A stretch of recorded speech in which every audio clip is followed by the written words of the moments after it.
Ladies and gentlemen, boys and girls, children of all ages, welcome to the OPIE-VERSE. I am, as always, your host, the one, the only Obi-Wan. But yeah, you already know that. And my co-host, as always, is the man himself, Brixon. Brixon, let yourself into the room. Hello, ladies and gentlemen. How are you all doing tonight? Hello there. How's it going, mate? Yeah, not bad, thank you. Not bad at all. Good, good. How's your week been? Honestly, I've been absolutely shattered. Just Tell me something about about this week. I've just been so tired. I don't know whether it's the weather that we've had recently. Apart from today, today seems to be perfect, but the rest of the week was absolutely freezing cold. See, I'm game for that. Like, today's the one that's paggered me. Oh, really? Yeah, I usually like the cold motivates me because I'm like I get hot very easy. So the better weather or the kind of the colder weather gets me up and about. Today knocks me out. I love going on holiday. I love a summer holiday, going to the beach and all that, and by the pool, but I can't sit still. Just hate it. So it is what it is. But yeah, it's what you've been up to. You've been up to much? No, I'm currently in the process of building this. It's the Guardian ship. Oh, nice. Is that the Benatar? I believe so, yes. Yeah, so it's a couple bags in. It's quite hefty, to be fair. Like, it's quite heavy. But I'm looking forward to finishing that off, hopefully, over the next week and displaying it with all my Star Wars ships, because apparently it goes with them really well. Do you know, I can imagine it would. You could do a good video on that and be like, which one's the odd one out here? And see if people pick up on it. But yeah, I can see that would do well. Been up to anything else? Just getting through the week? Just working. I did get a package over the last week. Nice. I got my advent calendars that were released in September. So I've got the Marvel one and I've got the Star Wars one as well. So I'm looking forward to building both of those when the time comes. I know some people like to just rip them open straight away. But no, I am going to be waiting for the joyous festive period. It's easy content to through December. It's like 25 days of content, right? So like why would you waste it now? But yeah, it's fair enough, but good stuff. What about you? What have you been up to? Well, I went to the Lego store last night and they didn't have any of them in. They didn't have any Lego series. Granted, I went 2 days too late. Was it yesterday? No, it was yesterday I went. Right. So they didn't have any of them. But they've told me when they're getting them in, and I'm not telling anyone because I need to get mine first, and then we'll go from there. Didn't you make the video on it, and then you told someone in the video when they're coming in? Oh, did I? I think I don't want to say it just in case anyone goes. Oh shit! But I think you did say that you're going back there on this day. Oh shit! Maybe I did then, because that makes sense. I'm glad you pay attention to my comments, because I clearly don't. But yeah, I'm going back. Like, look, let's be honest. How many people here will be? I know one or two may use the same store, but yeah, Thursday, and they're getting Bro 4 in because they're still sold out of Bro 4. So I'll be getting that in, but I did get, and it's over there, so I'm not going to do it because I'm not very well prepared for this session, but it's on the other side of this screen and all that. I did get the Mandalorian Armorer. I haven't built it yet. Wow. I've still got quite a backlog, so that was nice to pick up. What else have I done? So I have also, this way, you can't see it very well, but I've done my Scout Trooper, and it's all backwards, Scout Trooper and Darth Vader, so my helmets are now complete with light kits. I've taken Boba Fett out, and I've put the Scout Trooper, the Imperial Pilot, and the Stormtrooper in there, because they make sense to have those three in there. I'm ordering stuff from Wicked Brick, and when I'm ordering, I've actually said they're going to do me an additional back plate for this, but a clear one, so the black doesn't contrast too much. I'm then going to get individual helmets for these two, and I'm going to do a Boba Fett corner and a Darth Vader shelf somewhere. So, yeah, busy week. Wow. We had What If. So, yeah, watch What If. Been to see Shang-Chi. I now have an Odeon Limitless card. So, yeah, I've had quite a busy on brand as well. Busy week. Busy week. Nice. But who have we got? Who have we got in the chat tonight? The chat is very active, which we freaking love, guys. But, so as always, we have Mac Bricks. We have Raven. He's poking his head in there. I can see Kalen. Alien. Yeah. Hey. And buy all the boxes that Darth my parents Snips. credit card. Darth Snips, how's it going? Good brand. Christ the FIFA. Can see the names are there, but the most important person is kind of waiting in the wings. But before we bring them out, the standard disclaimer stands. This is a more mature and adult theme than what you would usually expect from us on TikTok. So with that, it could contain more adult conversations and including adult language, but we'll try and keep it sensible. And it will, without a doubt, include the consumption of alcohol, which I'm back on the alcohol, but this is my first drink in like 3 weeks. So I've earned it. So, yeah, be prepared. If you continue to watch, that's on you. So, yeah. So, yeah, our guest this evening, you all know him as the Star Wars guys on TikTok. We all know him as Joe. You probably know him as Joe. So, Olivia's snuck in, so meeting's got cancelled. I feel like you probably cancelled that, Olivia. But it's great to have you here. But, yeah, Brixton, let's bring our guest in. The one, the only, Joe. How's it going? Going good, man. Going good. How are you? Yeah, we're good, I'm good. That's a very strong how are you. I'm very good. Very good. No, I'm good. Yeah, it's the OPIE-VERSE. Got to be big energy. BDE. There you go. What you been up to? Joe? Spending money, saving a bit of money, but then spending more money. Hello, Raiden. But yeah, Joe. Yes, but mainly spending money because I've just been to Bath, which, if you don't know, is a city in Somerset. Joe visited my girlfriend who's in the chat, and nice. I brought my first ever Funko Pops. I brought my first ever comic book, thanks to someone who was on this show, Henry. Nice. He inspired me in ways to get a comic book. I thought, you know what? Instead of just sitting there on my screen, who's Joe? Yeah, exactly. But yeah, someone about to make a Joe Mama joke. I was born for them.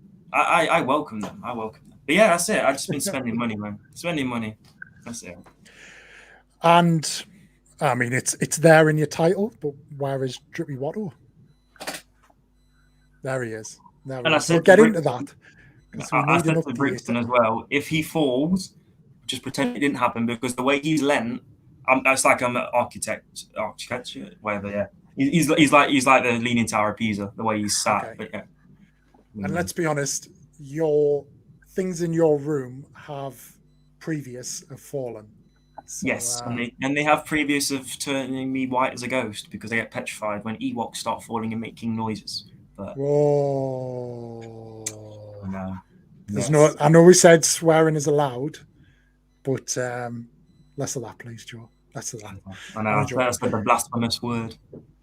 Before we get into it, can I just ask what we're drinking? So guest goes first. Joe, I've almost finished it. I had Jack Daniels and Coke, but I've almost finished it because in a pint glass, in a Stella. Yeah, was that glass full? Or I kind of like had a thing like last week where they were in the dishwasher, and someone in my household who will remain anonymous for their own well-being, they dropped every single shot glass and every single good glass in the house, and it smashed. So there we go. We're in the Stella glass. That's just a different type of energy right there. But how does that happen? That's what you got to do. So like, when you pull the dishwasher out, obviously you pull the tray out, and as it snugged because something was sticking out, and it actually hit the bottom of the dishwasher, and then the tray came out and just exploded. Basically, right. We was literally walking on eggshells basically throughout the kitchen when we was trying to get to the cupboards from then on. So That's the why. But yes, I'm in the typical British, good old Stella. England played today as well. So yeah, good old Stella. It's 4-0. 4-0, I believe. Yes. Yeah, it's a bit disappointing. We should have blown them away, but 4-0, a win's a win. A win's a win.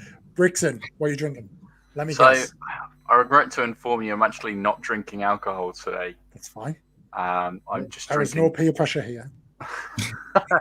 I'm just drinking good old apple juice. Is it diluted or is it concentrate? Like, is it? Yes. It's like squash.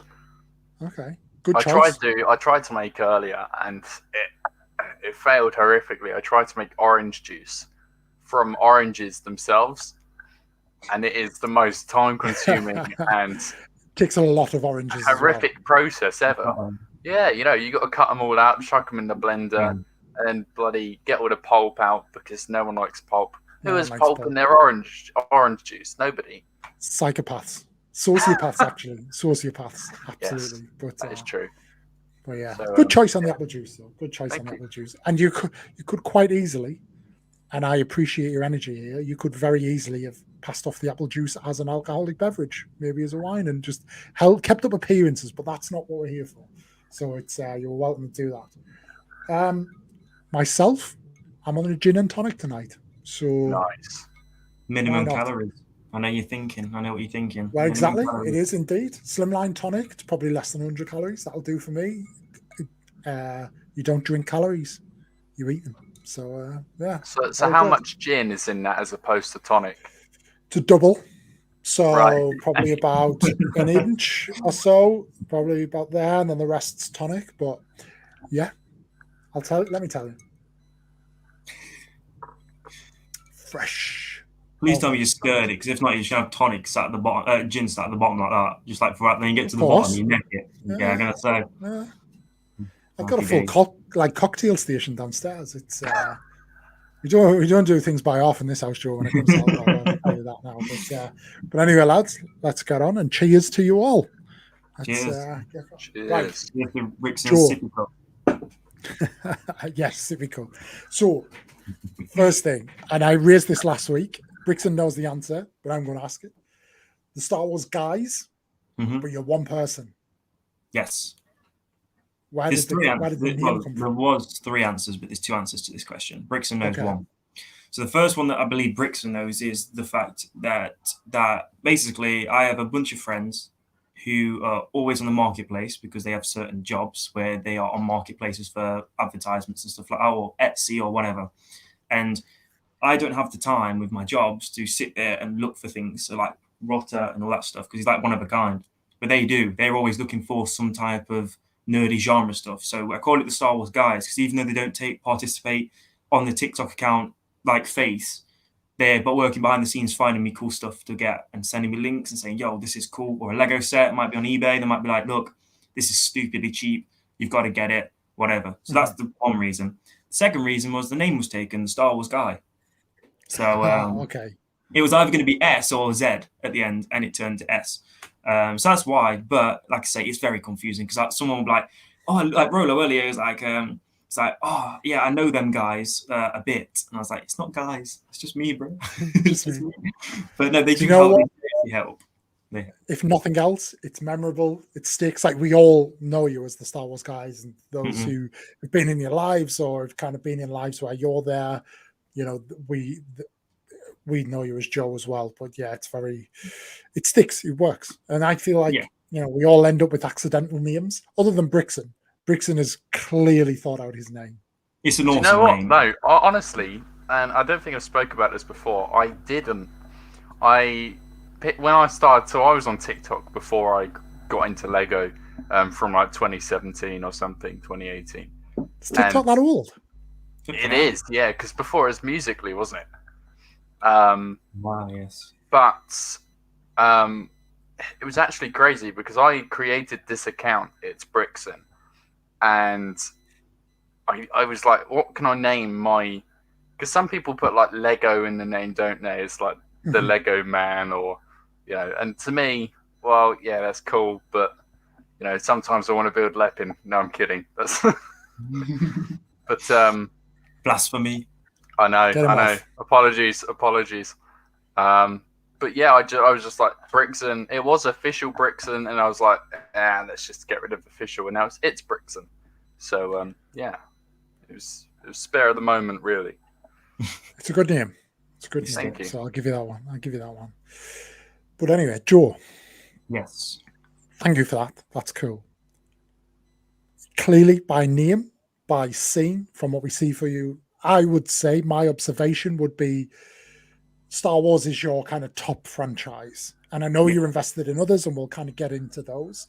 But is it fair to say Star Wars is kind of the pinnacle of you? That's your number one, your go-to? Yes, it is, but it isn't. So it's like you can get a lot more because Star Wars is such a what's the word to use? Probably an overpopulated demand for props, replicas, anything like that. It's so easy to get. Now, if you try and find Stranger Things, Doctor Who stuff, it is very, very expensive and it is very, very rare. So what I did was I went with one of the things I loved most, and I thought, well, if I can get it like that, you type Star Wars in on Google and thousands of things will pop up, click shopping. You know what I mean? So you do that with Doctor Who, it's a lot harder. You have to start going through Facebook groups, start messaging people and all that stupidness. So yeah, Star Wars is it's literally Doctor Who and Star Wars. It's like that. Okay. Joe has minions finding him nerd. But yeah, exactly. But like I say, they're not just, don't get me wrong, I haven't got like an army where it's like, right, go find me deals. They're just actively looking anyway, and then they just send me things, as and when they see something. So yeah, to answer your question shortly, yes, Star Wars is probably my main love. Yeah. And with Star Wars, like, is it kind of a forever after thing, or has it been heightened over the last couple of years, as it has for a lot of people? Kind of, what is your journey of love with Star Wars? Well, my journey of it's a bit up and down. So, and before anyone starts thinking, I'm not purposely going to try and hate on the new films, because I'm not one of them that will just bash you down if you like the new films. That is not a problem. So, my first ever film, which was kind of weird, that I seen was Return of the Jedi, which is quite, if you think about it, it's quite a weird one to start on. But it wasn't by choice. My friend just had it. So I watched it and I was like, yo, this is cool. I love this guy. That was the joke. Oh, okay, get you. But yeah, what's it called? So I seen that, and then I stopped watching it. And then about 2 years later, I seen Attack of the Clones, because my friend had it on DVD. And I watched that and I loved it. But then now, do you know, so I liked it then, and then I drifted off it for a couple of years and loved it again. And then I seen Phantom Menace, and I was like, and I know the film's not top tier, but Maul, from seeing Vader, where he's just sat here like this. Don't get me wrong, Vader's a badass. I'm not saying that, but he's like, the fighting scenes are very stagnant. They're like, and then you've got to all of a sudden you've got like this devil-looking guy with a double-bladed saber doing backflips off a speeder. I was like, okay, this rocks. And then I was like, okay, that's awesome. So I loved it from then. Then when the new films came out, my love just went, nope, I'm sorry. The Force Awakens was all right, I'll give them that. But after that, it was just, no. So it's very on and off. So I can't really say I've been a Star Wars fan all my life, because I was like, no. But then, like I say, if you see my recent video, The Mandalorian, the Mandalorian is the reason behind this. Yeah. Everything. I think the Mandalorian has done a great job of pulling a lot of people back in. And I think like everything has its place, but you'd struggle to find a lot of it. Like the vast majority of Star Wars fans don't like everything, and it's because it's so diverse and one thing's to the next. But that's fine. I really take your point, is people hate too much when, like, you don't need to hate. It's just like, if it's that bit's not for you. And I think where we are now and where we will be in a couple of years' time, it's that thing where there's going to be so much that we're not going to be focused on. I think the problem is that they took 40 years to make 9 films, and then you see kind of what Marvel did with the MCU. I imagine kind of Star Wars had that journey. Like, we wouldn't be talking about specific films. It'd be like, all we'd be focusing on is like what our favorite is within there. And all of that. Yeah, I completely agree, because like when there's so many films, even if there's bad ones, they sink to the background because there's so many other good ones, if you get what I mean. Yeah. And like you say, because they're bringing films out, and the other thing is, to go with your point, is they bring 9 films, and it took, say, 40 years. What you got to remember is, when people are watching them 9 films over a 40-year span, people are growing up with different characters for the first time. Yeah.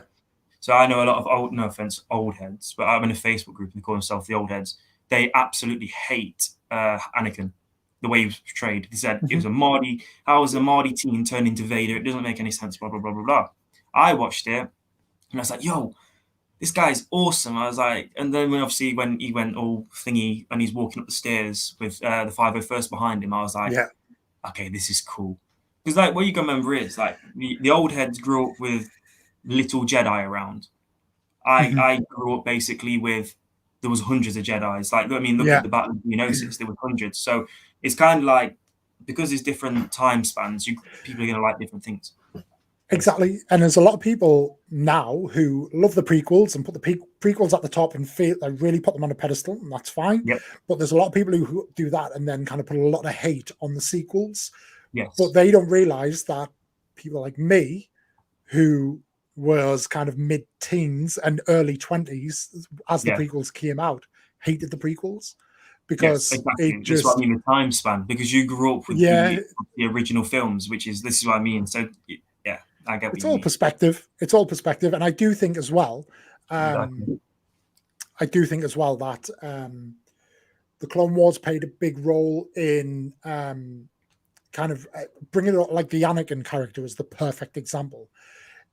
Hayden, whether he was right or wrong, like whether it was the wrong time or anything, like it's in the books that it is what it is. Like there's no that. So you kind of then base it, but and people have different perceptions of him. But for me, the problem was the character of Anakin Skywalker and the journey from Anakin into Vader is so dynamic and it's so complex. It's difficult to tell over 3 films, and they did it. The Clone Wars really make it. So here's the thing. I'm doing a roll and rambling, but or ranting. No, but here's the thing. People didn't love Hayden Christensen as Anakin, so that means they didn't love Anakin. Yes, and that meant that they didn't feel the turn. The Clone Wars series played a big role in making people love the Anakin character, and I totally agree. Like my view of the prequels has changed because of that. And that love that it kind of gave us. Then when you go back and watch Revenge of the Sith, you don't want them to turn. You feel a lot more. So I completely get what you mean. Like it's like now. So with the Obi-Wan Kenobi show that's coming up, I guarantee, and I might bite my words, but I personally feel even the old heads who will see Hayden Christensen, there you go, in the Kenobi show, they won't hate him because the new films have come out and they're the new bandwagon to hate on. They'll go, do you know what? He isn't actually a bad Anakin. So then that's how it will go. And then 20 years time, there'll be people on a platform like this talking about Star Wars, and they'll be saying that Rey was the best Jedi there ever was. So it's just, and that's why I don't hate people for their opinions, because you could literally sit in my face and tell me Thrawn was the worst character in the whole of Star Wars history. And I could say, no, he's not. And we could argue for 10 hours, but the outcome would still be the same. You've got your opinion, I've got mine. It doesn't matter. So, I think for me, it's not about the opinion you have. It's about how you articulate it. If you try to articulate your opinion as a fact, you've lost. Like for me, I'm not interested in that. But actually, if you say, look, like I didn't like Rey, but I want to like Rey, I think they let her down, and I was all supportive of it. And I think she was just really let down. And I have then visions around how I would have liked, even within the story they wanted and tried to tell.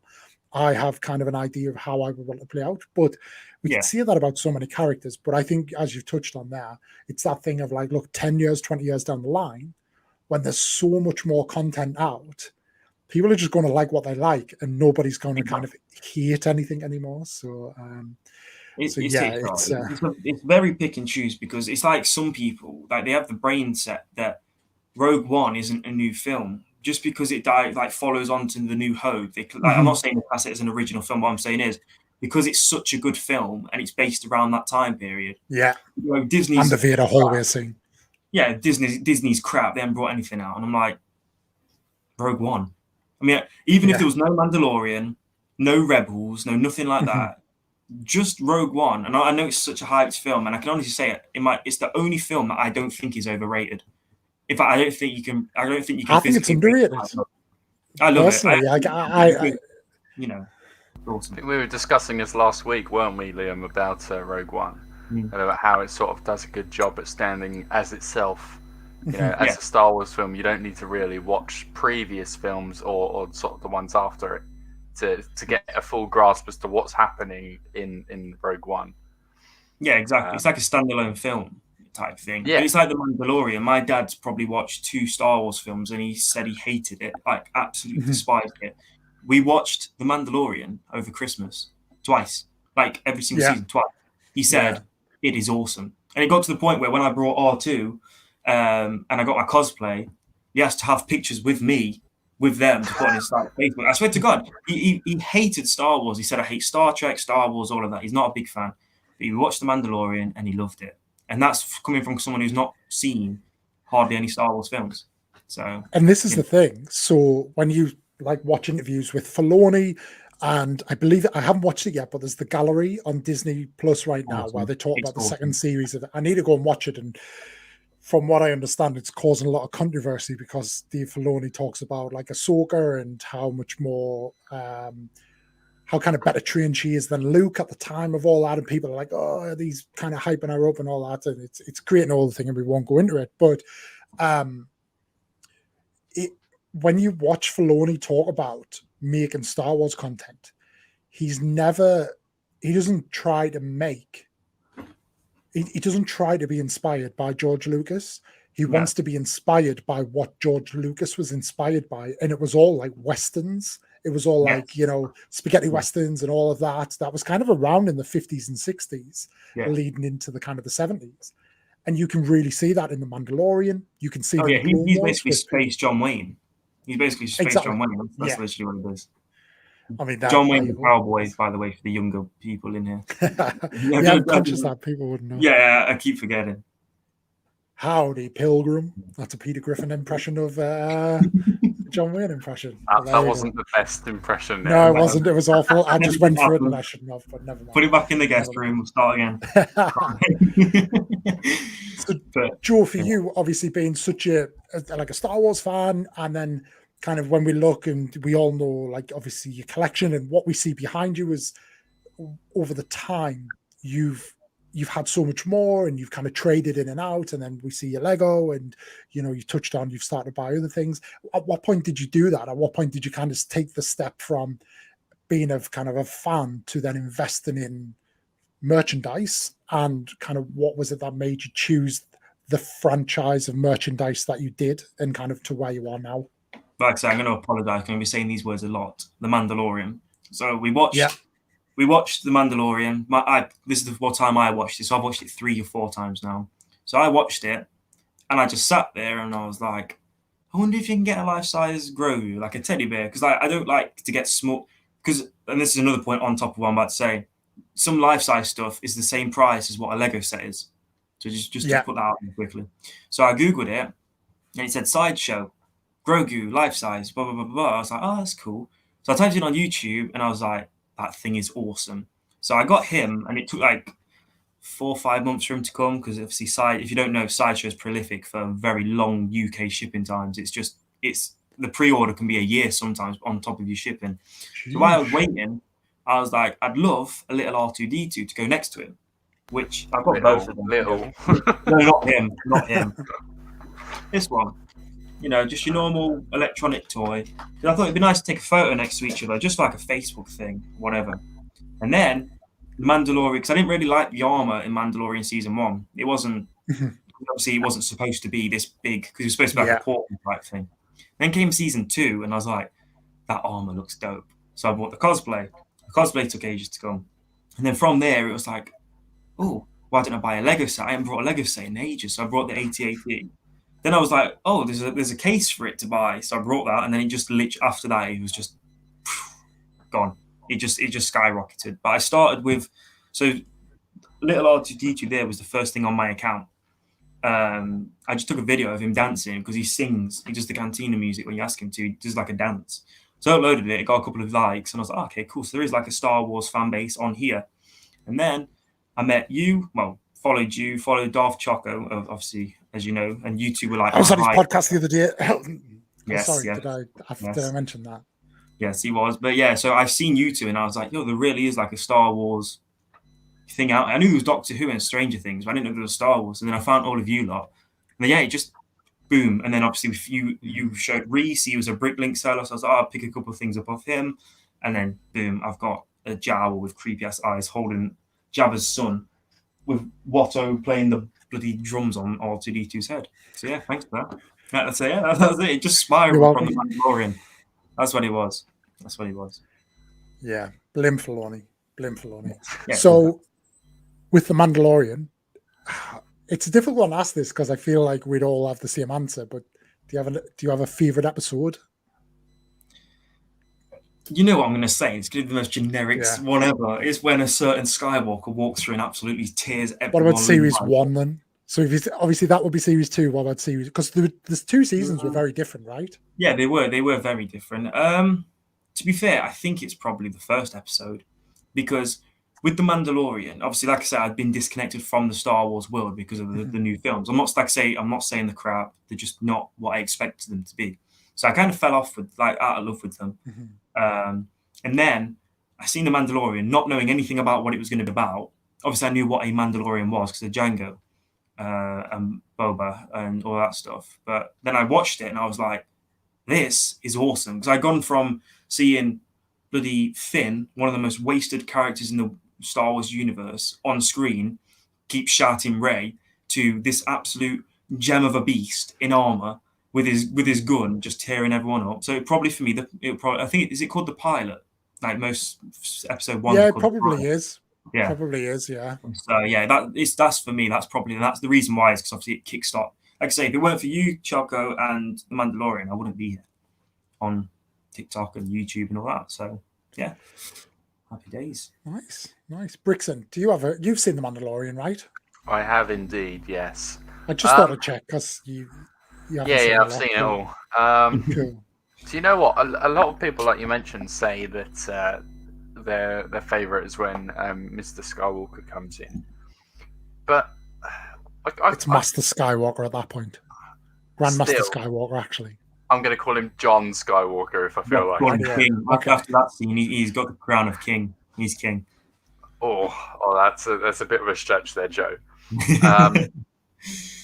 Yeah, I really quite liked these sort of the travels that Mando and Grogu had together. I think, the dynamic they had between them, the relationship they had was it was an unusual one because obviously they've never met each other before, and yet the Mando has sort of like a father figure to Grogu. That's the Latin version. So I really quite like as well the scene, and people are probably going to hate me for this, but the episode with the frog lady. Mm-hmm. Oh, she with the eggs. I think she should have been on the Lego Razor Crest because that would have been great to have her. Instead of a 2, I think it was a great episode because you really see the relationship between Mando and Grogu sort of blossom because they're confined in this space and they have to sort of deal with each other's antics and that, and so it's very interesting to see. But obviously, like you say, Master Skywalker or whoever he is, you guys seem to like him. So Stevie raises a good point here because I do, obviously we get the Luke hallway scene at the end of that episode, but as an episode, I think this is my favorite from the second series as well. The Tython episode with the introduction of Boba Fett. We see Slave One. Like, Boba was always one of my favorite characters and somebody I've always wanted to see more of. So to actually, we kind of knew we were getting him at that point because he'd already been teased in. But then, that was like just like him getting his armor back, and then the for nothing else, the seismic charge again. Yeah. It's not even that. And listen, I'm trying not to sound sus, but his voice. Do you know when, like, I can't remember what episode it was in, but do you know that thing where that woman's on about, I've heard your voice 1,000 times before? Blah, blah, yeah. And he's like, mine might be the last you ever hear, sweetheart, or something like that. I just was like, yo, I do not want to mess with this guy. I'm telling you right now. Forget the jetpack, the missile, the bloody rifle. It's that voice. It's just like, mine's the last you're ever gonna hear, sweetheart. And it just like, even though he is a clone, I don't ever put him on the same peg as Rex and Cody. Bobber's Bobber. Like he's not. I know he is a clone, and canon he's a clone, obviously, but I can't because the storylines are different. That's mad. So, no, it's true. His voice is just like, you grasp it. But yeah, it's just like obviously Empire. You've got Boba in, and because obviously the Clone Wars hasn't been introduced yet. Well, it has. It's been spoken about, but it hasn't been. You don't know what it is. So Boba's always going to be Boba. So it is what it is. He's awesome. I think it'd be, as we get into all the new content, people are seeing like Tamura Morrison playing like Rex or Cody, and I kind of hope they don't for everything that you've just said. I hope they kind of don't bring those characters into live action. Yes. Because it will die, especially when they're investing so heavily in the Book of Boba and Boba's character. Yeah. If they do that, it kind of like starts to dilute it. So, but Boba hasn't had enough screen time. As awesome as he is, he's like. And I'll go back to your point, what you said last episode on the last one, where Vader should just be a standalone, where he just comes in as a cameo kind of thing. That's what Boba's been. We haven't had. Yeah. You've gone from the badass who brought Han Solo in, looking badass behind Vader like that, to he got hit by a clumsy thing and ended up in a Sarlacc pit. Yeah. So. They really need. We don't see with the Mandalorian, because he was a new character. He needed the support acts to add to the story. Boba's the main character, so anyone that's added to it they're not going to be adding to the story really. Well, I can't see how it would be. Like you say, if you add more clones, it just won't make sense. No, I agree. And I don't know how they do it. No offense, no body shaming, but the actors put a lot of weight on. He's an old man. He's allowed. I know, but I'm trying to say, how would you? Because obviously they use the CGI. In Clone Wars, if they try to replicate it with CGI again, I don't know. In the that's the one problem with the Clone Wars for me. The CGI was that heavy, it like stopped the audience from building a connection to the clones. Whereas in the Clone Wars, because it's animated, you build a relationship. Yeah. That's my opinion. Yeah, I mean, for the Attack of the Clones, there was not one piece of clone armor made, was there? So did they do it for Revenge of the Sith? I don't know if they made Cody and them one, or if it was CGI again. But yeah, you think, like, imagine they'd waited another 20 years to make the prequels, and they'd made them how because the sequels, Rogue One, even Solo, they're all great cinematically. And if we'd got the prequels like that, it could have been like they could have been. Yes. God, if the Clone Wars series and the Bad Batch series had come before the films, I think it would just have been perfect, because it would have given you enough backstory. It depends, because then it kind of dilutes the Execute Order number 66. So it's kind of like that, Hello. But yeah, so like if you add the Clone Wars series where you already know Order 66 is happening, it kind of takes it away from the live action one. So it's kind of like. But yeah, I think it was cheap doing CGI, because I mean, when they made the originals, they did so much cool stuff with camera work and stuff like that. Like when they had nothing, because I watched a documentary about it where they was basically like had no budget. They had all these millions and millions and millions of pounds, just hire actors. I know I can't explain it. It doesn't make any sense. George Lucas was a big fan of CGI, and I remember at the time that CGI was like huge, and that was when he started kind of messing with the originals, because he wanted to see how CGI could look as part of it, and it stood out like a sore thumb. But it's that thing, it's like time is relevant. It's like George Lucas is sitting at that and thinking like, look what I can make now. He didn't know what it was going to be like 20 years later. He thought, and because it was relevant at the time, it was the pinnacle of CGI. So he was like, look what I can do. And that's why he messed around with the originals to see how it all fit in.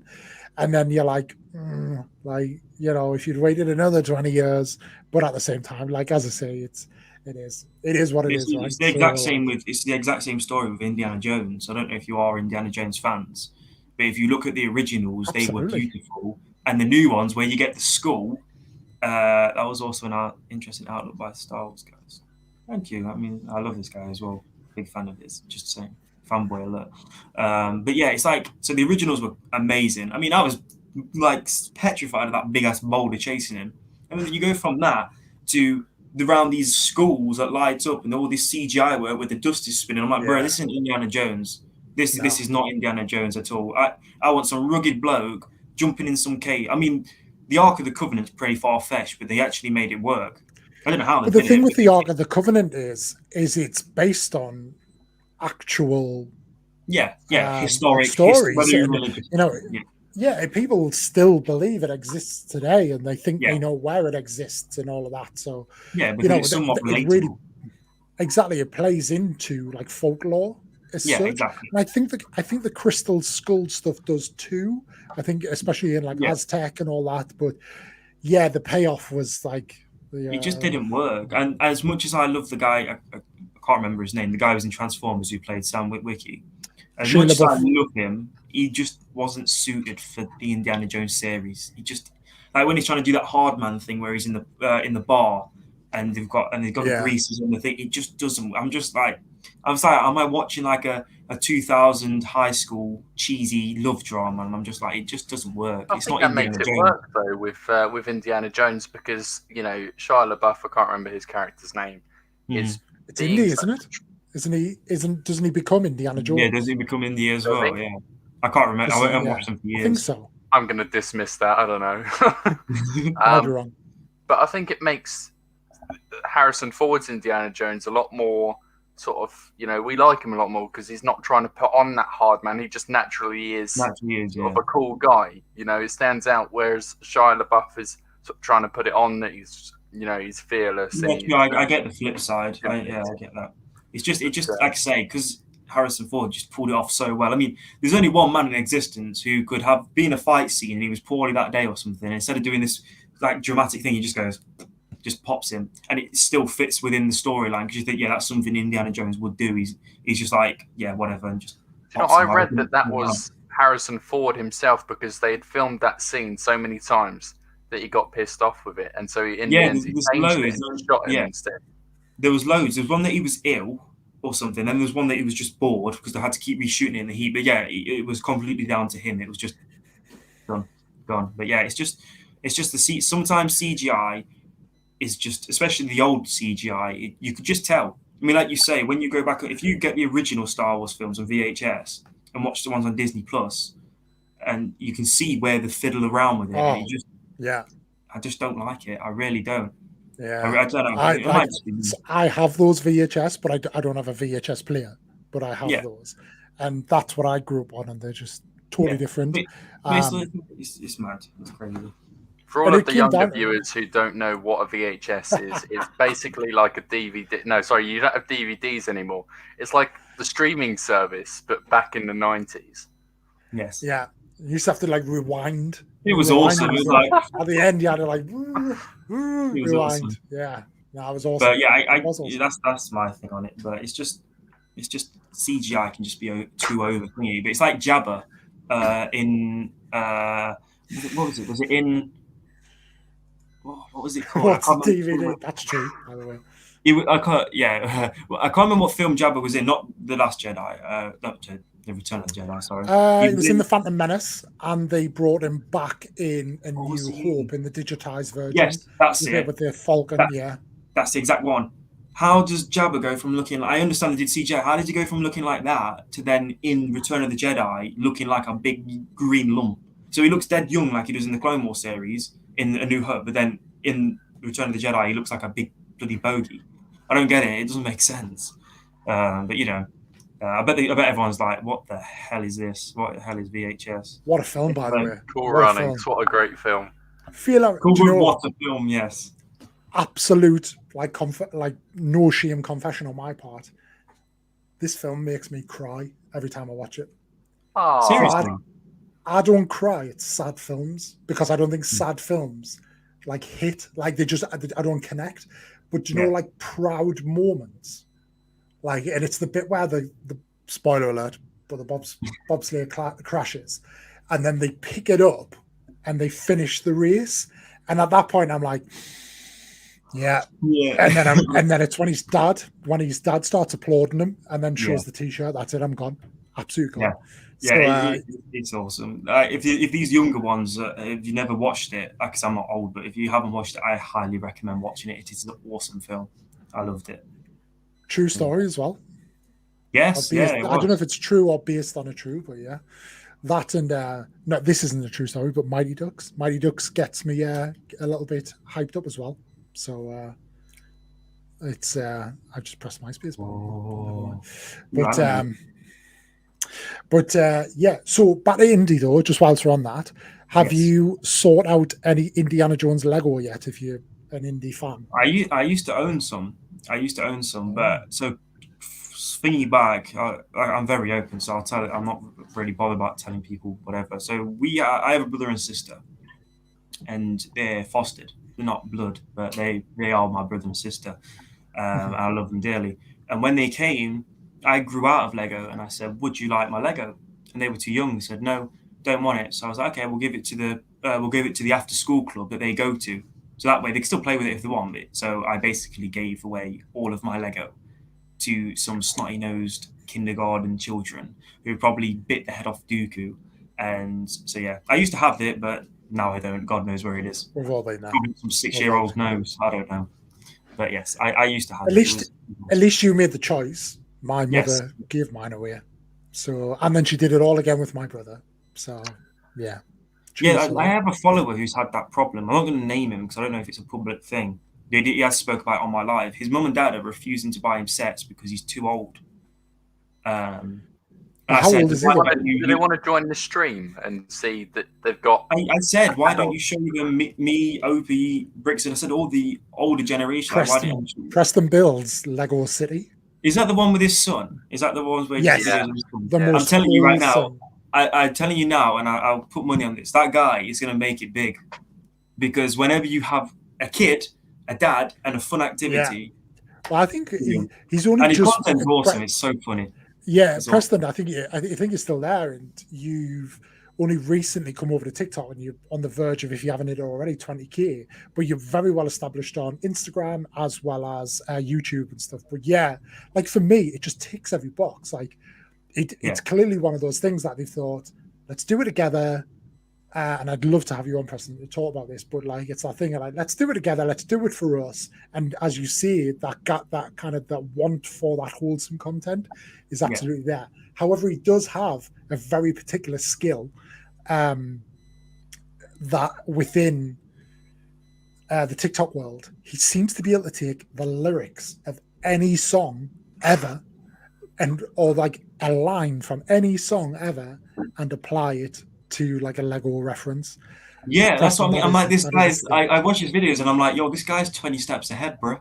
I'm like, yo, he's making trends. He's making trends. Yeah, he's making. I'm like, how's this guy even? I've literally loaded up my TikTok. Yeah, I've seen. Oh, this is a new trend. I scroll the next video. It's him doing it with Lego, and I'm like, bro, this guy's like he's miles ahead. Like, you know what I mean? He's just like, but that's how he's got such a big account, man. I mean, obviously you've got to have the right balance going, but also got to have the brain to be able to catch on to things before it even becomes a thing.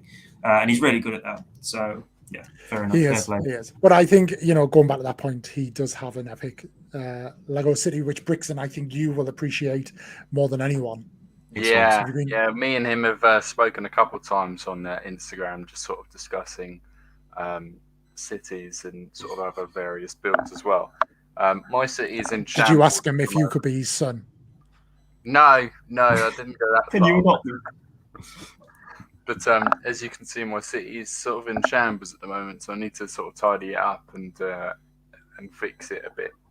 But yeah, I do have a new modular coming next week, so another one. Yeah, it's my dream modular, and it's the detective's office. So yes, that's the one I wanted the most. So I'm looking forward to it. I think that's what I'm going to be moving on to next year is a city. I'm just thinking, I know it might be expensive, Gotham. But at the same time, I don't want to tie myself down to just one particular city because, no offense, you have to build it like Birmingham because it has to be, no offense to people from Birmingham, but it can't be bloody like, it can't be like some high-end posh place. You've got to really like grind it down. But it's Liverpool or Glasgow, right? They film. Glasgow, same thing. Same thing. Still got both. Well, it is. But yeah, like I say, you heard it here first. Exactly. I noticed on a post, I don't know if it was on your Instagram or on TikTok, but you've got quite a backlog at the minute. Have you just splashed some cash on Lego, or is it just accrued that you haven't got to? Oh yeah, I've literally got like 8 sets I've been buying, but because the extension's been delayed, I haven't built anything. So I've got loads of drafts of sets that I've built as well that I haven't posted yet, because obviously I went away for a week, and I'm trying to do 3 videos a day, but at the same time I just don't want it to be right. I've brought this Lego set, look at it, because I don't like the worst. Like I said, I've mentioned this to Brixton before ages ago when we first spoke on Instagram. It's really hard to have like awesome stuff like all you guys have, but not try and make it in the way where I'm going, haha, I've got this, you haven't. So it's a really hard thing, and people are like, oh, you're just flexing or whatever, and I'm literally the opposite. I hate flexing. It's nothing to do with that. So it's really hard to do it and like show what you've got. Like I made a video today where I was like, can you pick a Lego set you want me to build? Whereas if I just took a video of the Lego set saying, haha, I've got all of these, you haven't. So you have to like watch your approach. But yeah, I've got a few Lego sets I need to get building. Joe, when I got the Cantina, I did 5 days of flexing videos. Yeah, there's a difference between like comically. There's a difference between comically flexing and just being an absolute arsehole. I get you. Because there is some on TikTok. Never like, yeah, I just don't apologize for kind of who you are. And people want to like the first thing people ask whenever there's a new set released. People always ask, kind of, have you got it? Have you got this? Have you got that? So it's just your way of saying like, this is what I've got. And then when the time comes, you build it on live and go from there. But have you recently picked up Vader's Castle, or have you had that one a little while and just haven't got around to it? That was about 2 months ago when I picked up. I got it when I got the Stranger Things set. But like I say, I'm not OCD with anything else, but apart from Lego, I am. So I like to have it in sections. I can't have things muddled up. So I couldn't put an Empire set with the Clone Wars set because my brain would just melt. Yeah. So I've got like all the Clone Wars is on there. Down there, I've got in that little hole I've covered it, so you don't have to see it. The Ewok Village and the Battle of Endor with the base. Up here, and then I don't mind with the cases. So I've got the Razor Crest case and the Walker case. I don't mind things being on top of them. But when it's muddled in between, I hate it. Yeah. So I have to wait purposely for somewhere for the Strange Thing. But if I build the Vader's Castle now, I haven't got anywhere for it to go that would go with the things I've got. It could go somewhere, but it wouldn't go with the theme that I'm trying to think. I totally feel that. I'm picking and choosing. It's so difficult. It's tough. It's tough without space. So yeah, it is. Just as a side note, there, I'm just taking a look at what you've got in your background there. How big is your bloody TV? Because it looks absolutely massive. Can you not remember? I literally wrote on the thing like, it was like, oh, I'm watching you. I said I'm watching you guys on the TV, and then one of you pulled a weird face, and it literally felt like you was here. So what it is, so I lived in the house I lived in before this one. My room was a lot more like length than width, so I had to have a big TV to be able to see it from my bed, because I was like this trying to look at it. It's on a bracket that probably comes out to a past Watto, because that's so obviously. Then we moved in, and we've been renovating this house for 3 years because it's a 300-year-old house. So you can imagine the madness that we found in here. I mean, we found sheep bones, dog bones, wires that were connected into literally nothing but thousands of cables. We had exposed cables on the thing, and I was like, no. So we got rid of all that. Now the man cave's finally started. The builders started. I've done my bit now. I've cleared it out. I've just got to wait till it's bricked up and I can start doing the woodwork. So once that's done, I've got like a ton of sets I need to build. I've got Hogwarts and Diagon Alley. That's what I need to tackle them, because if I don't, I'll just not do them. I'm lazy. When's the extension expected to be built? It depends because of weather. Because obviously which is stupid. We're starting to build in the winter. So he said it could be anything, because we've literally got to go from the ground up to 2 stories. So there's a lot of woodwork. There's a lot of cement, and if anything rains in the middle, it's not going to be good. So you just got to think it. But they said before Christmas, hopefully, or at least be bricked up and windows in. It just might not be painted. But yeah, it'll be somewhat done by Christmas, hopefully. Nice. Should we move on from Star Wars? And because you've touched on it a little bit, but big Doctor Who fan. Has that fan kind of that love for Doctor Who been around longer than Star Wars? About the same? Yes. Forever. Talk us through your Doctor Who love and journey. Before we go any further, though, I made this earlier, and I just want to play it because otherwise it'll be a wasted opportunity. Okay.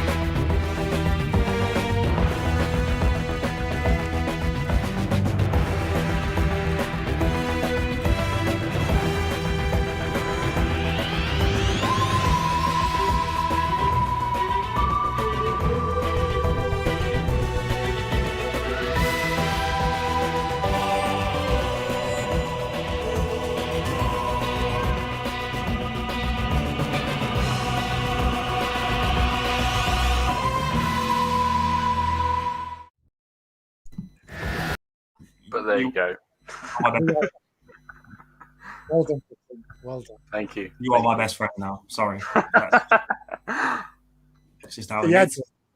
There you go. But what yes. more intro do you want? Tell me about your love for and journey with Doctor Who. So it started when I was literally probably 7.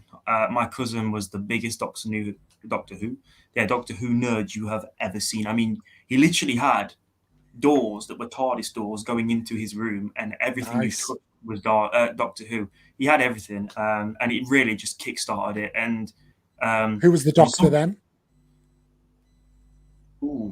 2000. It would have been Eccleston. Right. Okay. So yeah, I like to say I've watched some of the originals, and I'm lazy. I don't like black and white. I can't be bothered to watch it, and I'll be truthful. I like the comics. I think the comics and the books are cool, but I can't be bothered to watch it. I'll be truthful.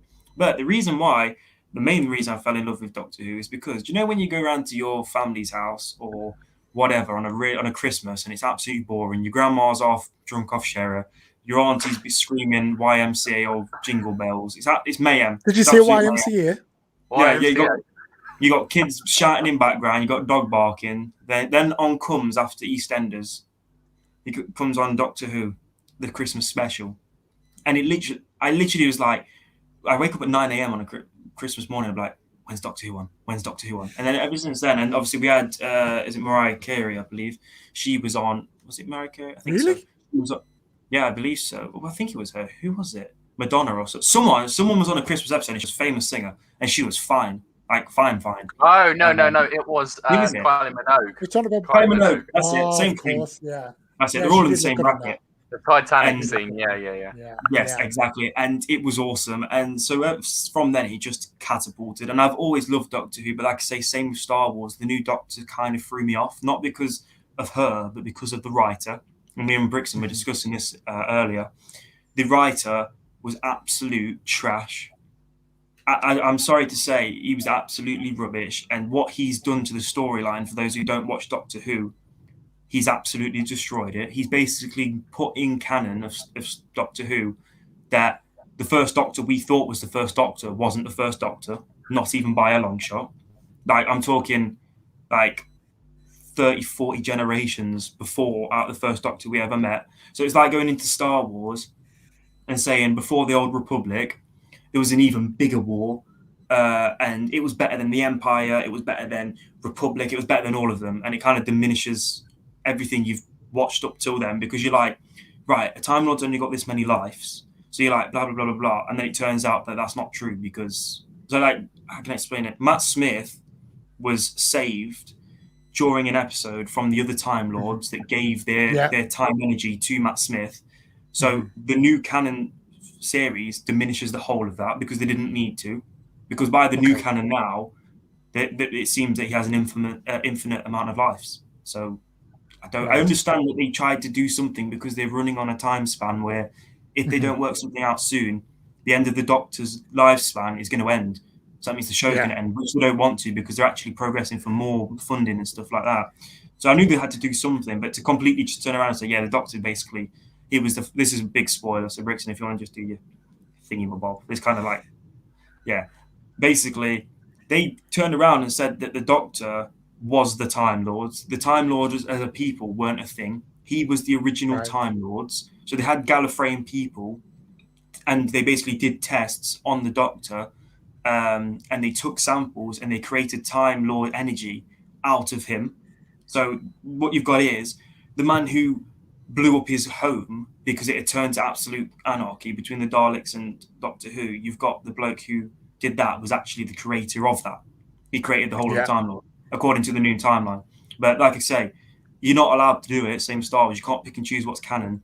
But that, it's not canon to me. Like, it literally diminishes every single minute and second of what I've been watching, if you get what I mean. So, and are you still watching though?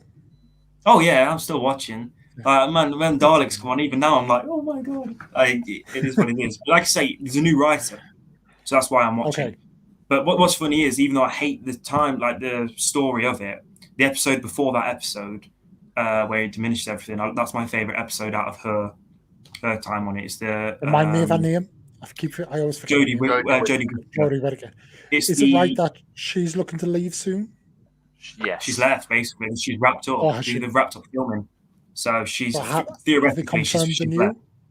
Yeah, no, they haven't. They've confirmed that they've confirmed that apparently the showrunner that's on now will continue with the next Doctor, which is kind of expected because it kind of works like they usually drag the companion onto the next, because it'd be a bit much to get rid of the companion and the new Doctor the old Doctor at the same time, because you'd be like, bro, all I recognise is the TARDIS, and even that gets changed. Well, because John Bishop has only just come in, hasn't he, as a companion? Yes, he's just. I'm really looking forward to seeing him.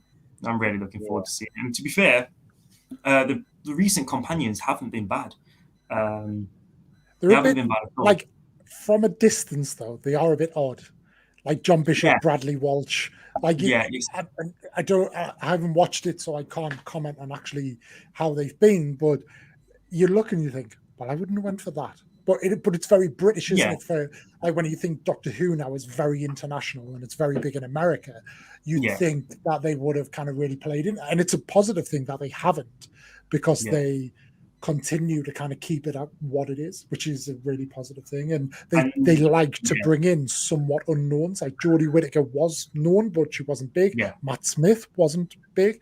I suppose Peter Capaldi was, but it kind of catapulted him to a new level by kind of bringing him in. But do you have a favourite? I do think though that with Jodie Whittaker and that whole sort of when she first regenerated into Jodie Whittaker, her Doctor, and they had all the companions, I found that all of them, for whatever reason, even her, were just like from Sheffield. So they all had the same accent. It was like, well, it's a bit weird. There was no even there was diversity in the skin and the gender, there wasn't diversity in the accent. And their accent's a big thing, because when so the Doctor's got all of time and space, and you've said this before, Brixton, about budgets and all that stuff. They've got all of time and space, but yet they're so UK. Even if they go to a different country, why do they always have to be in the UK? It gets so repetitive. I mean, that episode where they carried Matt Smith's TARDIS with a claw, taking it to MI6's HQ, and I'm like, it's like James Bond, isn't it? It's just like James Bond from But it's space, like the Avengers, though, isn't it? You watch the Avengers, and everything in the Avengers happens in New York. Like aliens are like, there, like that tiny little island we're going to attack. Well, you would just attack just there. But it would be easy for them to say, okay, we'll go international, we'll do some stuff in America, we'll do that. But it's that thing where it's kind of nice that they don't, for me, because it's always kind of one of its roots. They haven't sold out, essentially. Right now, we probably think the BBC would, because the BBC are very different to how they were. Don't get me started on them. But well, we all pay our license fee, so yeah. But do you have a favourite Doctor? Yes, Matt Smith. And I was saying this to Brixton as well, but we saved it for the content, because it was like, yes, we don't want to be speaking in the thing beforehand, so we kept it. But we're not meant to tell them that there's a thing beforehand. I told you I'm transparent, OP. You gotta get it. It's the Jack Daniels. I don't know what I'm talking about here. But yeah. So Matt Smith, he's my favourite, and people might say, "Oh, Tennant was the best, whatever." And don't get me wrong, he was awesome, and I knew that. Yeah, Tennant's supremacy. I knew that was going to happen. Who was that singer that was married to Chris Evans? She was a companion. Billy Piper. Yeah, Billy Piper. Yeah. Diary of a Call Girl is a brilliant series, by the way. Yeah, like I said, I knew the David Tennant supremacy would come up. But like I say, I was saying this to Brixton, the only reason why a couple of reasons why I put Matt Smith over is because he's so energetic. Like David Tennant was really, really good, but he was so dramatic Like, he was a good actor, but the episodes he had to portray, and it went down to him as the writer as well. He had to do such dramatic episodes, and when you're a 10-year-old, 10, 11-year-old watching it, and you're just like, it's just, I don't know. Matt Smith's a bit more fun. I mean, the bloke goes in as bloody custard and fish fingers, and you're like, that's funny. Tennant Matt was Smith as Doctor Who reintroduced bow ties into general fashion. Exactly. Bow ties are cool. He's just awesome. So mine personally, it goes Matt Smith, Tennant, Eccleston, Capaldi, then Jodie.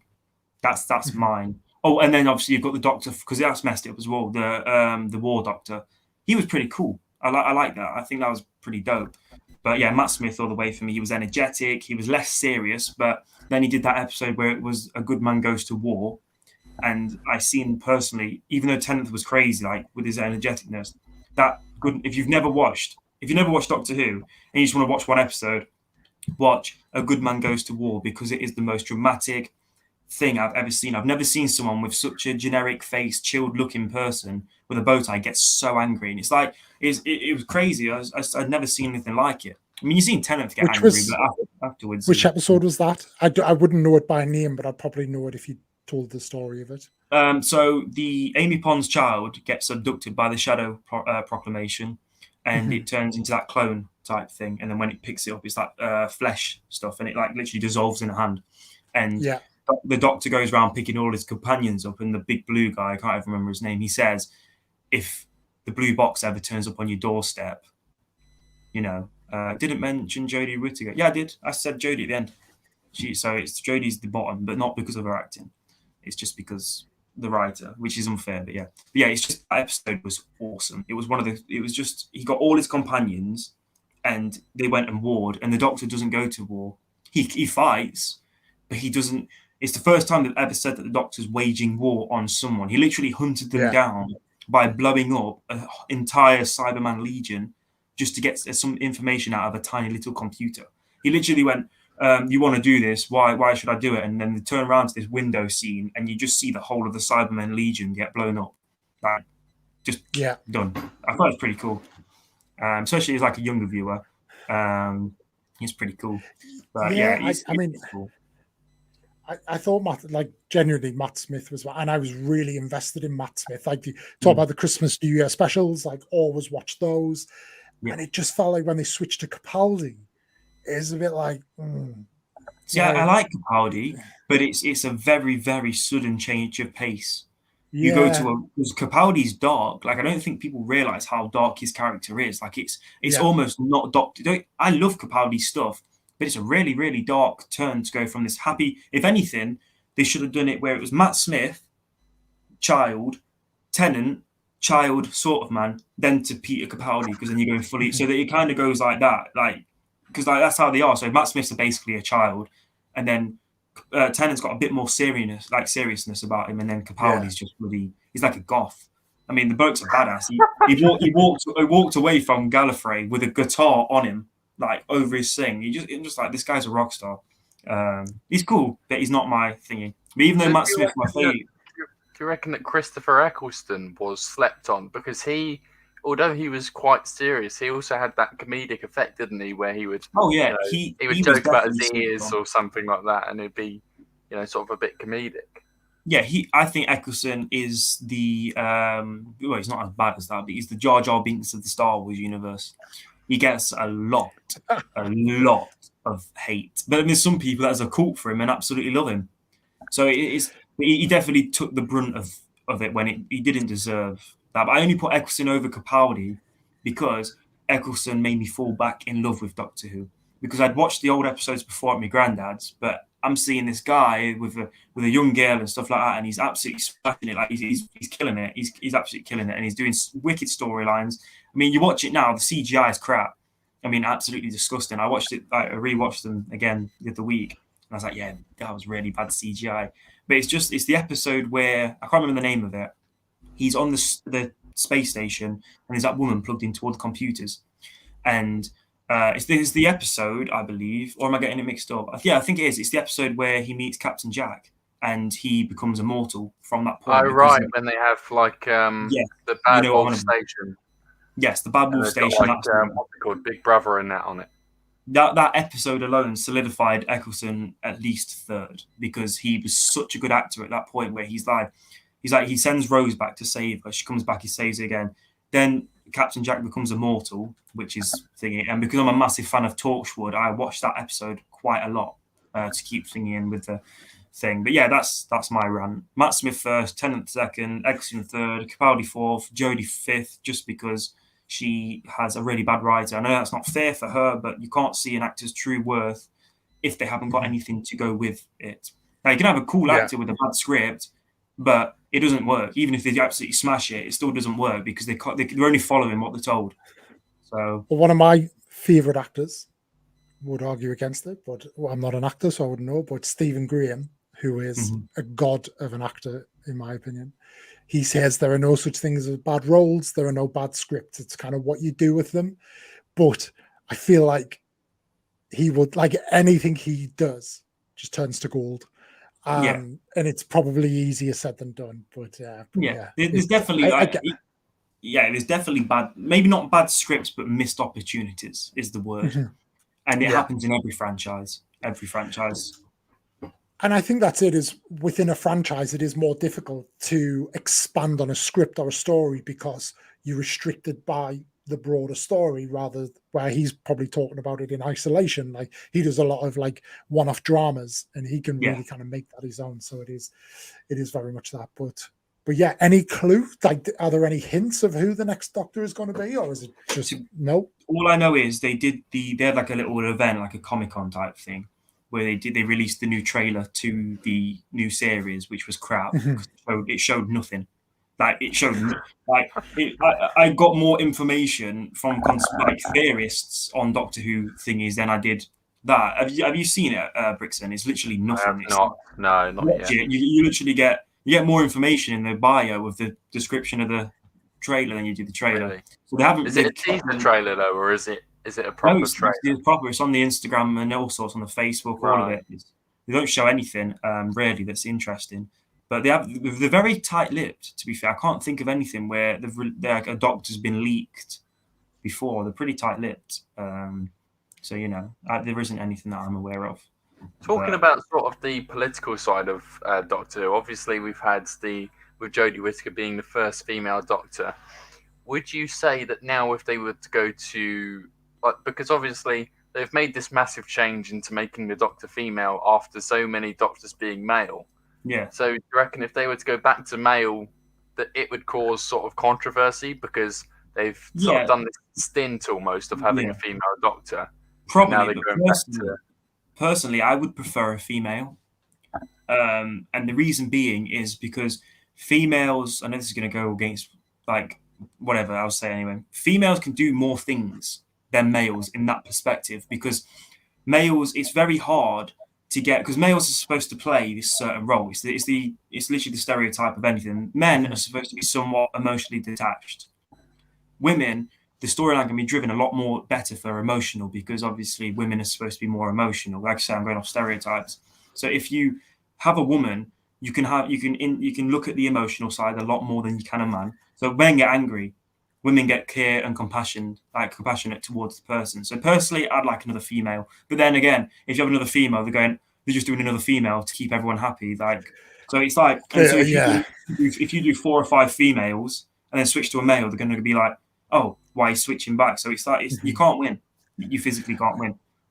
I think there's the other way as well, as do they go even more diverse? So do they bring in and I use the word diverse loosely, especially in 2021, but do they go for an openly gay actor or actress, or even a trans actor or actress? To be fair, they haven't been bad with that, because obviously you had Captain Jack Hartman, who was gay in this thing. Like, I mean, he was on screen kissing men in a time period where it wasn't acceptable to kiss men on daytime on BBC TV. I mean, it was one of the bravest things I've ever seen, and I've rewatched Torchwood, and some of the stuff it's very, very.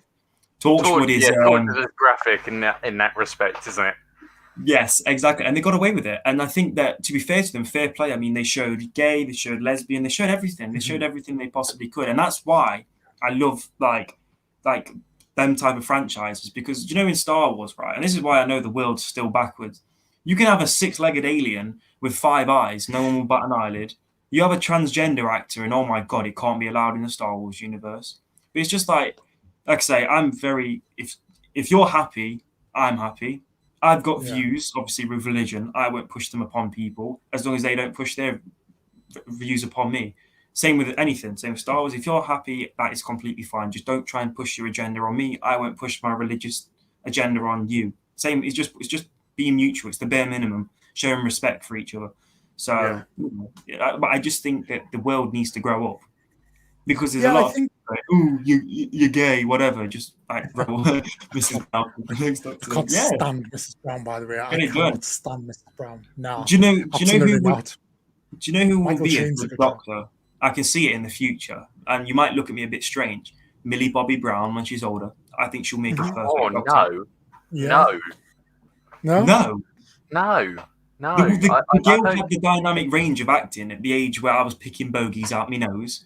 She did this scene where she's like crying and she's bold at the age of like 10. I was sat there really playing with Lego at my nose. She's literally perfect. I mean, don't get me wrong, the new Stranger Things seasons are a bit saturated. I'll give you that. But I think she's got the. And did you not watch that that film she was just in? Enola Holmes.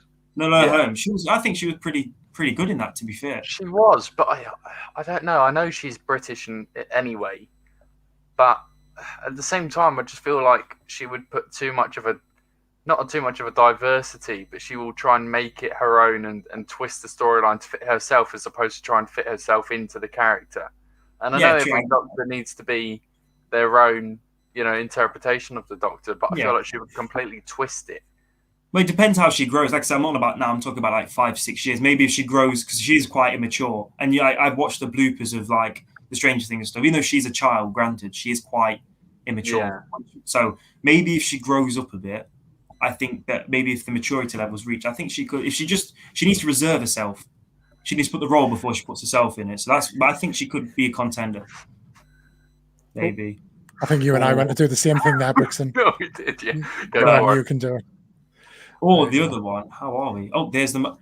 Wait, where is he? I messaged him. Is that actually Henry, or is it someone? It is. Yeah. There's only one Henry Calvert. That's the Star Wars comic you inspired me to buy, which is one of the dopest things I've ever read. This takes Which one is that? Is that Son of Dathomir or? Yes, Son of Dathomir. So it takes place. Spoiler for Clone Wars, and if you haven't watched it, it's kind of your fault. It's been out a while. This takes place after the Clone Wars. I won't tell you what happens in the comic, but it takes place after Clone Wars when the Emperor takes Darth Maul after the duel. I won't tell you what's in it. No point you buying it. It's definitely worth a watch. And I've said this before, and Henry, we didn't really get into this, but if you have an app, if you have a tablet, there is an app called the Marvel Unlimited app, and it has a lot of comic books in there, specifically older ones. It's not bang up to date, so things take a little bit, probably take about 6 months if they release the date to come out. But things like Son of Dathomir, I read just on there, you pay £8 a month. You think a comic book is like 3, 4, 5, 6 quid even, if upwards. It's a great way to kind of find your way through it. So definitely recommend that one. Yeah, I might even do some TikTok. I got it for £1. Well, $1, but they just sold it me for £1. Yeah. I'm not sure if you can see it because of the light, but I got it for £1. I was like, yeah, man. And they gave me a bunch of these minifigures for free because I spent a lot of money, which I didn't think so. But if they said, I didn't like the fact that they said a lot of money in front of my girlfriend because I kind of felt like a present. So I was like, don't be saying them things when she's right there. Like, oh, that's a lot of money and oh, that's a lot of stuff you buy. And I mean, we walked through Bath city centre with a Dalek head. Like it was an experience. It was an experience. I'll put it that way. We had a Dalek head sticking out of a bag walking through Bath. Question time. I think Rollo's just imposed themselves on question time. But yes, as we are coming towards the end, I will.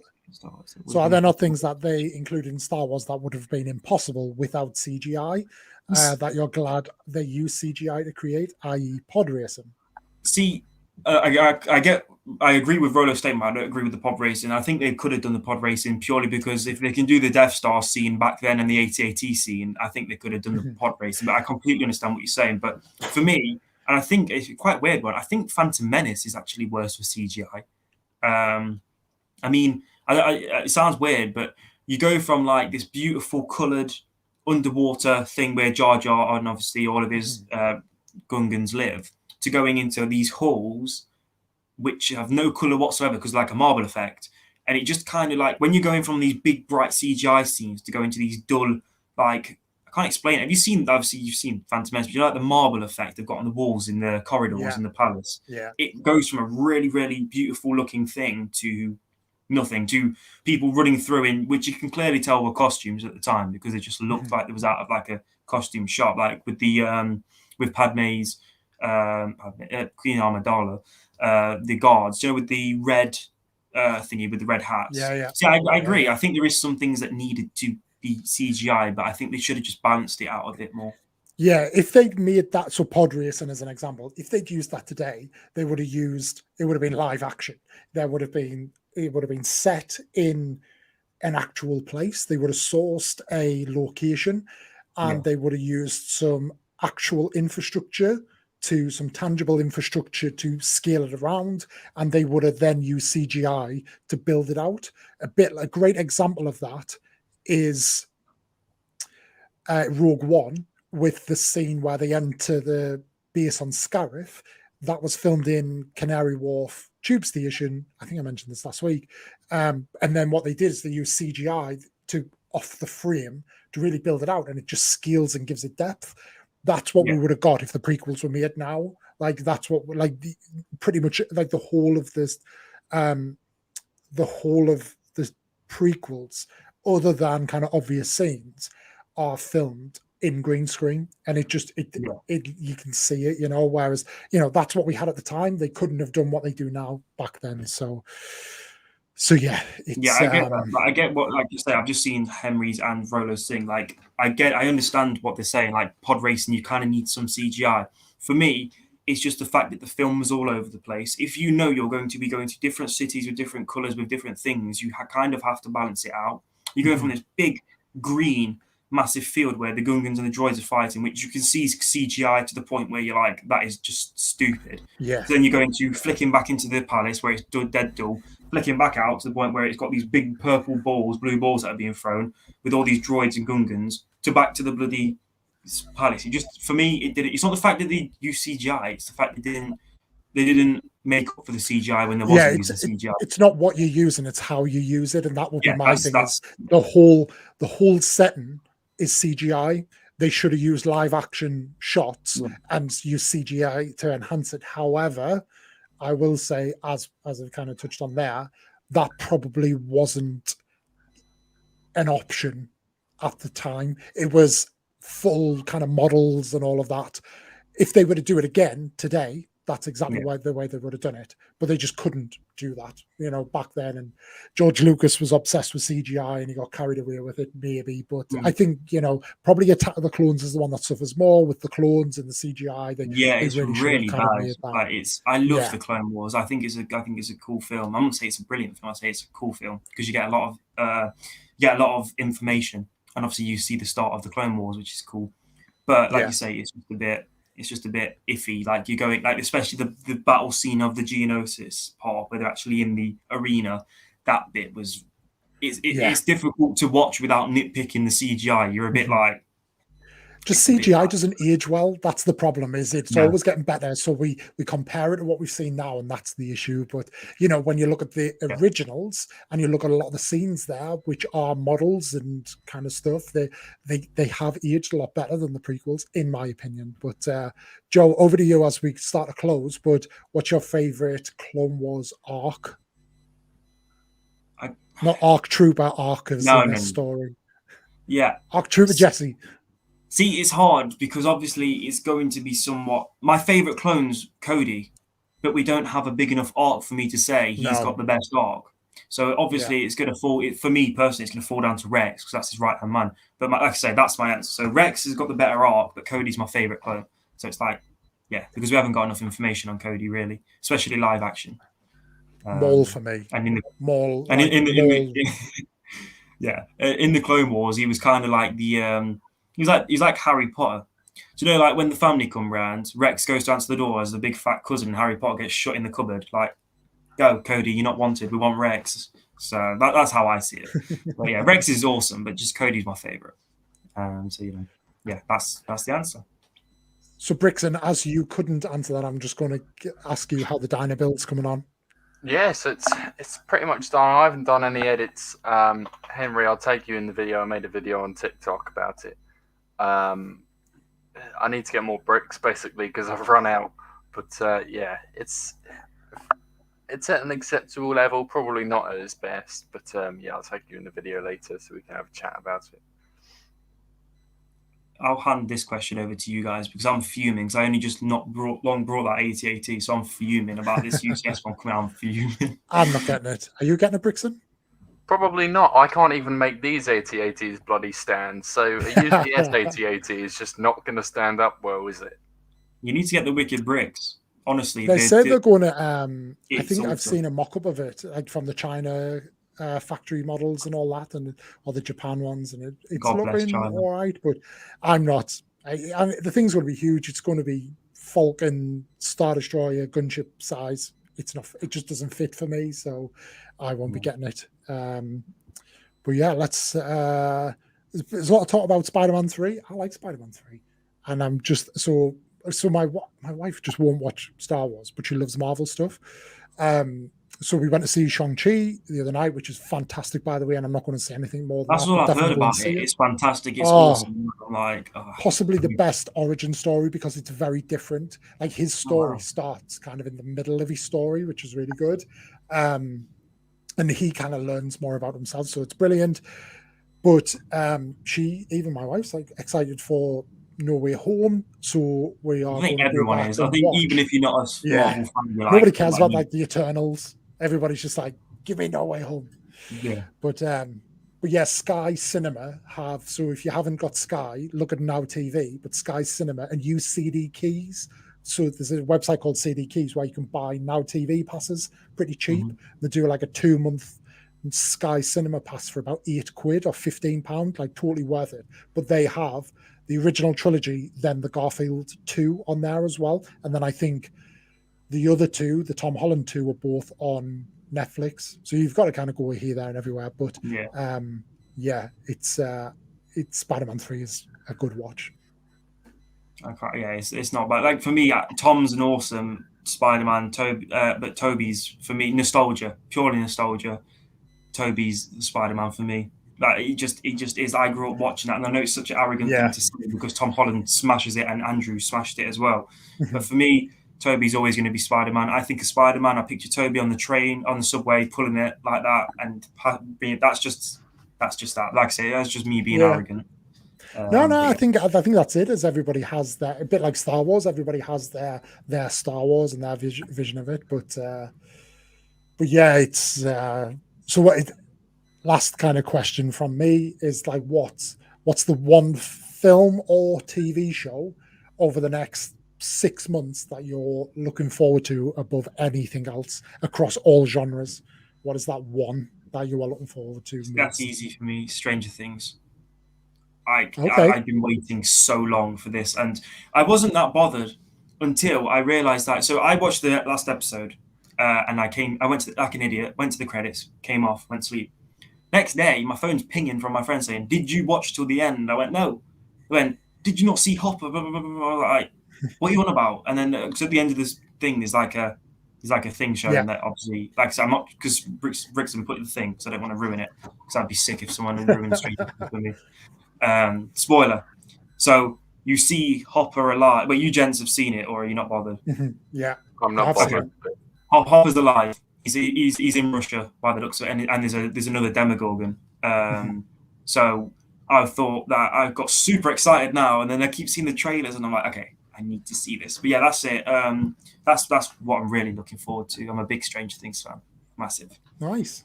We haven't even talked about that. You get to be like, I relate to it because it's just like obviously not the superpowers. I wish I had them.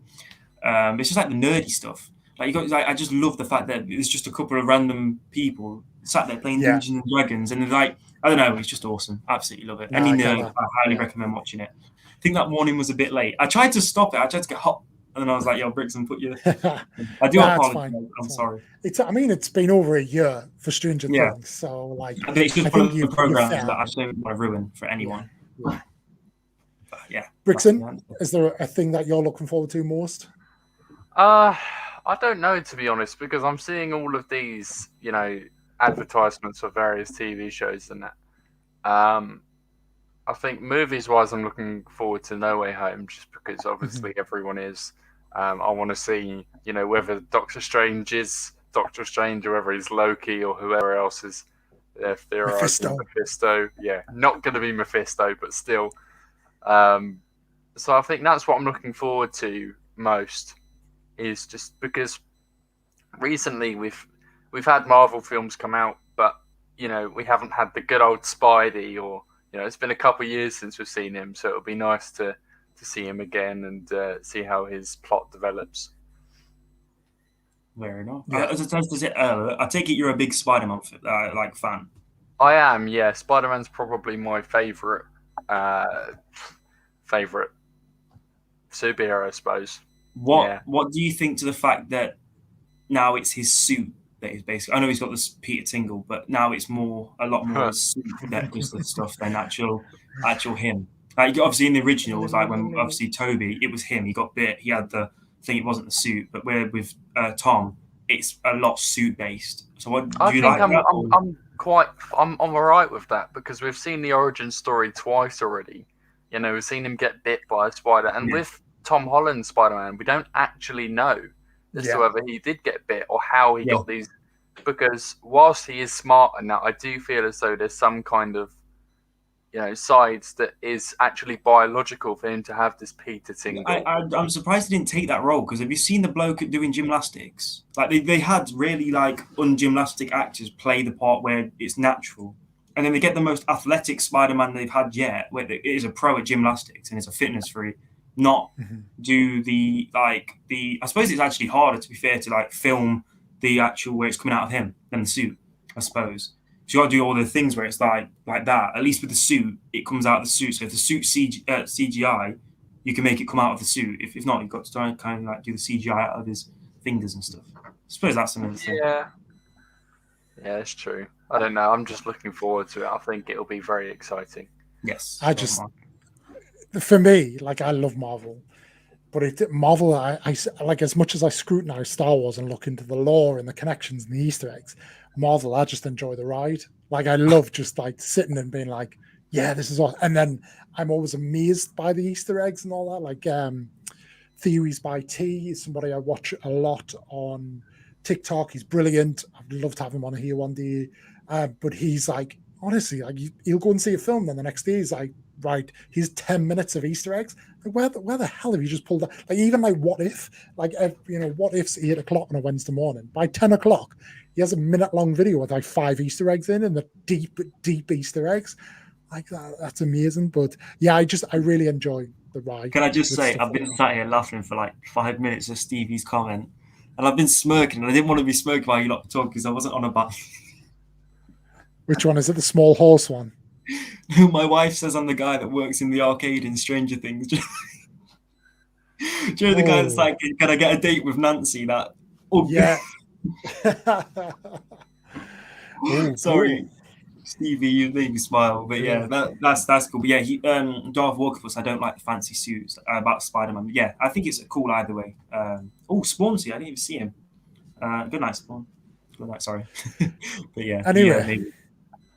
On that note, we are overrunning. But, we are. And Brixton. Plug time. Right, okay. Well, me and Liam were speaking, and we've actually had quite a change in plugs, haven't we, recently? For one, we've got Essential Caps, in which case, myself, you can get 20% off if you use code It's Brixton to get a hat like this. I also have a giveaway over on my Instagram, so check it down in the description below. Liam also has a discount for Essential Caps. How much is it now, Liam?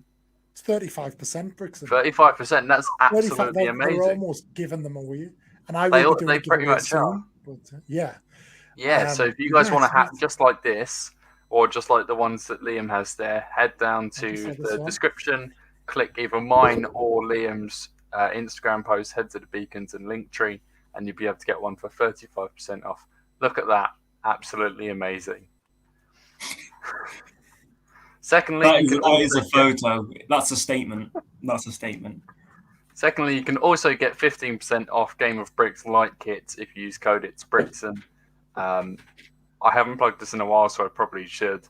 But yeah, if you guys want awesome light kits like Liam has in the background there, mine aren't turned on at the moment, but my city does light up as well. Use code IT'sBrickson for 15% off. Link in the description below. Furthermore, if you want 5% discount for new users at Wicked Brick, head over to Liam's link tree in the description, in which case you can get 5% off your next purchase. Wow, that is so many things to plug. That's why it's pre-recorded. So what? People stay for this, Brickson. The views will go now. People will drop off because you've done your plugs. That's why people are here. So yeah, but guys, obviously, there you go, all of that. But if you're not already, go and check out Joe. Joe, we can find you on TikTok. We can find you on Instagram. I believe you have a YouTube channel. Everything's within your link tree, which is in the bio below. If you're not already, go and check them out. Brickson's Beacons is there. It's Plugson. Love it. And my Instagram is there. What I will see is, and this is not a boast, it's not a flex, we're on about 860 odd subs on here, which is immense, and I'm currently on around 9,150 followers on Instagram. My goal is to hit 1,000 on here and 10,000 on Instagram this month, and if that is the key, if that happens, I'm going to do some content on it. You guys are just getting this first. If I do that, I will do the giveaway to end all giveaways. Oh, sorry, before we leave as well, Liam or the Star Wars guys was telling me I need to give a shout out to Commander Kalen because he's going to give me a 3-minute video of him singing the YMCA. So I want to see that on TikTok because why not? So guys, go check out Commander Kalen as well. But that's it from us. I'm not going to reveal next week's guest right now. We have it all planned and they are locked in. We are starting to make plans for October and November. But what I will say is a little hint. Our guest next week, if all goes to plan, which it should, will be our first American guest. And that's all I'm going to say. So if you haven't already, episode 7 is set up. Set that reminder. We'll see you there next week. Go and check out everyone. And we'll see you around. So peace, love, and prosperity to all. Thank Say you, bye, guys. Brickson. See you later. See you later. Bye.